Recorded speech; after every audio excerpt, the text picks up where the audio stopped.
off camera. So, ito po yung tanong ko sa inyo, no? Tama ba na pag sinabi nating Bangsamoro Basic Law, ay ilang tao lang, ng katulad ditong Constitution natin na 50 tao lang ang sumulat nitong 1987 Constitution, no? Na itinuro at hindi hinalal ng bayan. At katulad dito, yung Bangsamoro Basic Law, ilang tao din ang magiging tagapatnugot, no? At susulat nito. At hindi lahat ay represented, kundi karamihan ay galing sa gobyerno at MILF. Well, bago ko sagutin yan, gusto ko lang dagdagan, i-amend yung sinasabi ni Mitos kanina. Yung directly affected dito ay yung taga Mindanao. Lahat actually tayo. Actually, if it doesn't work, if this creates problems in Mindanao, that would spill over to the entire country. Kaya apektado tayo lahat dito. No? Ngayon, if the agreement is in full accord with the Constitution, yes. And it is debated soundly before it is enacted in Congress, then we can say that the representatives of the people studied the legislation and decided to approve it. So we can accept it. Pero kung halimbawa yung legislation ay basta lang pinirmahan para nung impeachment complaint against Corona na pinirmahan ng 188 congressmen na hindi binabasa yung complaint, ay malaki ang problema natin. Pero kung may pera ngang gumagalaw dito na malaki, talagang may problema tayo. So yun po, yung tanong ko kanina, kayo sumagot din. Pwede bang yung mga kinatawan ng MILF, mga hinirang lang ng gobyerno, ang gagawa ng basic law? Yung iba, yung mga tausugs na iba, yung mga membro ng MNLF, yung iba mga member ng academe, hindi kasama? Definitely, dapat kasama sila. Ang problema kasi, sinasabi nila, pag ikaw isang kongresista, you are the representative of the people in your district. Ang problema rito, kinukonsulta ba talaga ng mga representatives yung constituents nila? Yun ang bigger. Kaya nga, alam mo, medyo masalimuot, pero at the end of the day, talaga dapat bago kayo maghalal ng isang opisyal, siguraduhin nyo muna yung interest nyo ang ipaglalaban. Hindi yung interest lang ng Malacanang o ng pansarili. Kasi kung magkamali ka sa legislator mo, sira na rin lahat ng legislation na ipapasa mo sa Kongreso at sa Senado. Kaya nga, it all boils down to the political system in our country. Kasi ang tanong ko, bakit like, for example, some people like yung ibang congressmen now are questioning, bakit kami isasama dyan? Hindi naman kami, yung sa original ARMM, sinabi na nga namin, we want out. Bakit dito isasama nyo naman uli, kami? Parang pinipwersa, no? Sila, congressman na sila doon sa area nila. Ba't hindi sila kinausap ng maayos o hindi sila nakumbinsi doon sa mga arguments na sinasabi ngayon itong mga peace panel na to na pumupunta sa Mindanao? Hindi ba pwede na ngayon pinipwersa silang isama, doon mismo sa batas, sabihin nila, we want out? They can do that. Hindi ba nila pwedeng gawin yun? I think they should do that. If in the original plebiscite, they already voted against being part of the ARMM, I think in this new basic law, they should fight for it. That we already decided on this issue. Tapos ako, tama yung nabasa ko, nasabi, if you, how to identify your Bangsamoro, not, kung kahit na taga-Palawan ka, pero consideration sa sarili mo, Bangsamoro, kasama ka. Kasama ka. Even Palawan is supposed to be part of it. Paano yung kapitbahay mo? Kung sinabi niya, hindi naman ako, I don't feel Bangsamoro. So, kasama ba siya o hindi? Yung kapitbahay niya, oo. And then, Senator, no, ang pinag-uusapan dito, kung matutuloy yung charter change, ay parang lumalabas, each house will just pass a law. Parang ganun ang palusot nila. It will be almost like a simple law. Individually, both houses will pass a law. They're trying to do it, yung, parang like how we do an ordinary law. Yes. So long as 3/4 of all the members of each house will vote. And then there's the issue of whether in joint session or ano pa yan, that's another issue. Kasi under the Constitution, omitted yung in joint session assembled. Wala na yun eh. Okay. Kaya nga, nagkaroon ng debate panahon ng GMA kung halimbawa magkakaroon ng Constitutional Assembly, whether it should be one house or two houses sitting together. No? So I think yung kanilang innovative approach is, okay, the two houses can vote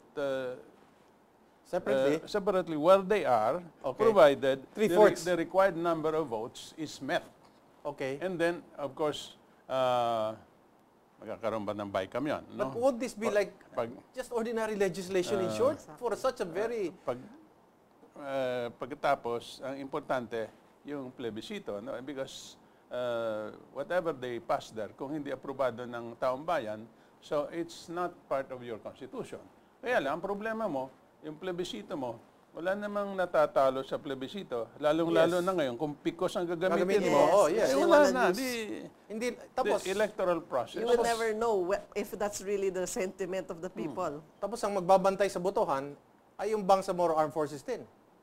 Kailangan Kasi sila ang PNP yata. Kailangan pa bang magbantay? Di ba? Hindi kaya predetermined na yung result. Pero yun po kung yung mga bayan o yung mga probinsya, yung mga syudad, yung mga lungsod na dating sumama sa dating mga plebisito, ay sila mismo nagsabi dati na ayaw namin sumama sa ARM, ngayon pinipilit na Malacanang na isama, hindi ba dapat dito sa batas na ito? Sabihin nila na dati tapos na ito, hindi na dapat kami kasama. Yan ang position ni Congressman Lobregat. Yes. Na yung bumoto na against should be completely excluded from this. At i-record na lang yung kanilang opposition. Parang jilted lover kasi ito. Pag uulit-ulitin mo, ayaw na nga sa'yo. Bakit mo pinipilit? Pero lumalabas talaga na mas saligot-kot yung constitutional issues na nakapaloob dito. Ang bottom line kasi dito, meron na ba talaga silang hard copy na pinapakita doon sa mga taong sasali sa plebisito? And why are they very careful about It's very hard. Kahit tayo public information? Why? Yun na nga ang tanong ko meron na ba? Kasi kahit tayo mismo, parang we're only getting bits and pieces of information. Parang binubulaga tayo, dinadahan-dahan tayo. Yun na nga ang reklamo ko. Kasi unang lumabas ang balita, ang pinakamalaking balitang lumabas, sa foreign newspapers po. No? Okay. Sa New York Times, mas malaki kaysa mga dyaryo sa Pilipinas, ang report. Pero doon sa report ng New York Times, mahabang storya, wala akong nakitang impormasyon tungkol doon sa agreement. Correct. Ang lumilitaw doon, yung papuri kay Pinoy, na magaling daw yung maniobra kaya nagkaroon ng pirmahan. Pero ano yung pinirmahan, hindi po nasasabi. That's exactly. The details, that's where the devil is. That's why even if the legislators basic themselves, data. if the legislators themselves don't know what's in the agreement, how do you expect them to come up with a very intelligent decision with regards to this peace deal? Pero aren't your little hairs at the back of your nape standing up? Kasi yung the words asymmetrical, parang it's very nebulous, no? For example, they talk about we have the concept of a nation. On one side, there is Bangsa. Yes. And then they talk about we have supposed to be one state. And then on the other end, you have a sub-state. We have an armed force of the Philippines. On the other end, you have a Bangsamoro armed forces. We're supposed to be one territory. And then on the other side, there is a Bangsamoro territory. We're supposed to be a unitary government. And yet they're going to put up a ministerial form of government. Are we federal? So, ang solusyon, Eric, hindi ba tumatayo ang balhibong mo? Parang naguguluhan tayo? matagal na po tayong naguguluhan lahat. Okay. Pero ang totoong solusyon dito, kung gusto natin na gawing federal state yung Bangsamoro, ang buong bansa po, ibuksan na natin. I-federalize natin ang buong bansa. Okay. Para kung anumang karapatan na bibigay mo dito sa isang lugar na ito, ibigay mo sa lahat. And we become a federal state. Ang sagot ng mga Federal Republic. Ang mga sagot ng mga OPAP dyan, sasabihin sa inyo, that's a different issue. We'll tackle this one first. Later on na yung ano. Ano sagot nyo dyan? Kasi yan ang mga sinasagot nila sa Kongreso eh. Pag ini-interview, pag tinatanong ng mga congressman, paano nyo sasagutin yung mga ganun ng OPAP? Sila ang dapat sumagot sa ating objection. Hindi tayong sasagot sa kanila.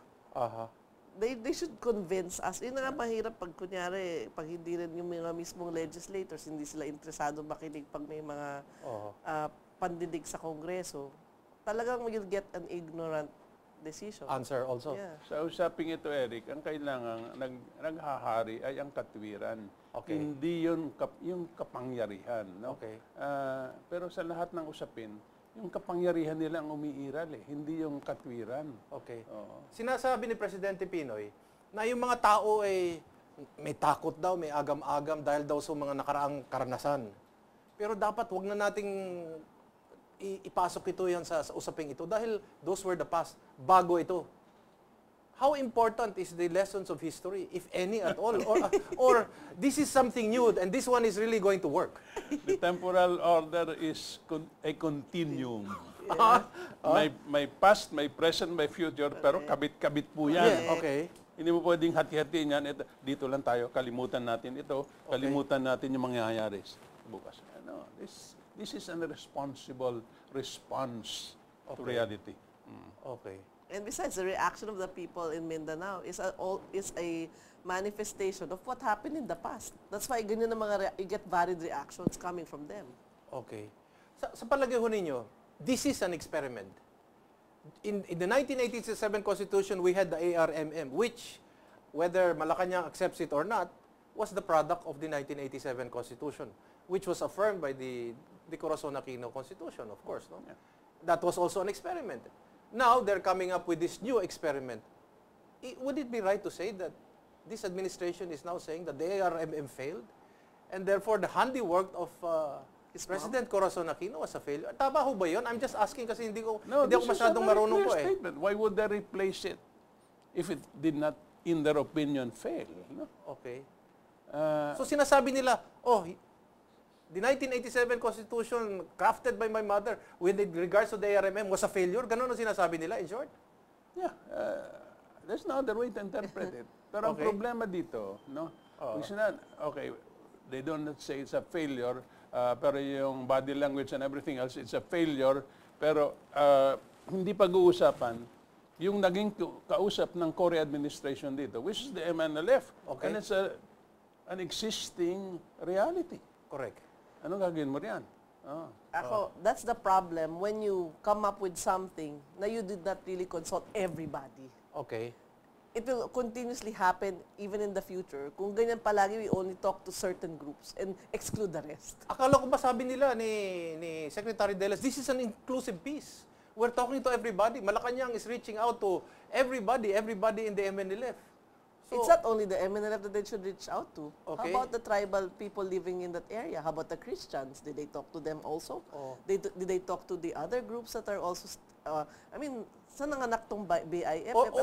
Marami pang papanganak dyan na grupo. Or is it Malacanang MNLF lang kinakausap nila? Hindi, MILF. Pati may Malacanang MNLF din daw sila. Meron ba? May Malacanang MNLF silang Pero pinipili. yung, Eric, kung saan inclusive, bakit ang unang pinakamalaking rebellious force ngayon ay galing sa MI. Which is the BIFF. The BIFF. Okay. Galing sa kanila. Within their own organization, sila yung nag-spin-off eh. Okay. Kung inclusive yan.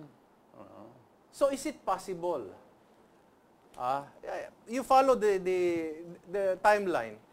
Ginamit ang MNLF ng Malaysia dati noon para makipagmanggulo sa Southern Mindanao.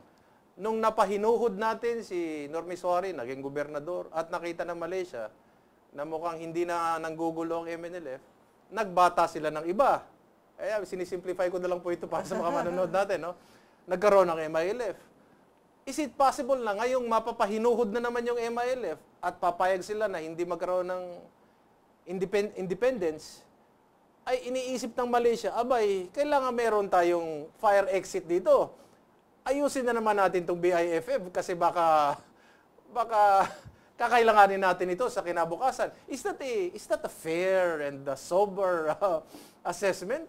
It is a fair and sober assessment. At yun naman talaga ang practice ng mga imperial powers. Okay. Na, halimbawa sa Middle East, Okay. sino bang gumawa ng mga organisasyon na nanggugulo diyan ngayon? Okay. Yung mga malalaking external powers. Sila Okay. gumawa niyan para sa kanilang